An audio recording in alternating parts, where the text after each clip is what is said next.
Medina আল মুনাওয়ারার যে area, এই এরিয়াতে দাজ্জাল যখন বের হবে, এই জায়গায় দাজ্জাল প্রবেশ করতে পারবে না। বলেন সুবহানাল্লাহ।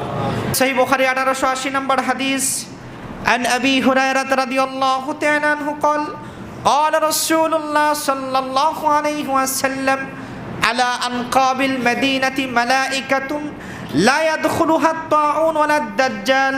নবীজি আমার বলেন, মদিনা আল মুনাওয়ারার যে শহর, এই শহরের মধ্যে দরজার মধ্যে আল্লাহর পক্ষ থেকে একজন ফেরেশতা দাঁড়ায় আছে। আওয়াজ করে বলেন সুবহানাল্লাহ। লা ইয়াদখুলুহা আত-তাউন ওয়ালা দাজ্জাল। এই মদিনা আল মুনাওয়ারার শহরের মধ্যে তাউন মানে প্লেগ রোগ প্রবেশ করবে না। 2 নম্বর ফজিলত হলো, দাজ্জাল যখন বের হবে সব জায়গায় দাজ্জাল যেতে পারবে। মদিনা আল মুনাওয়ারার এরিয়ার মধ্যে, মক্কাতুল মুকাররমার এরিয়ার মধ্যে দাজ্জাল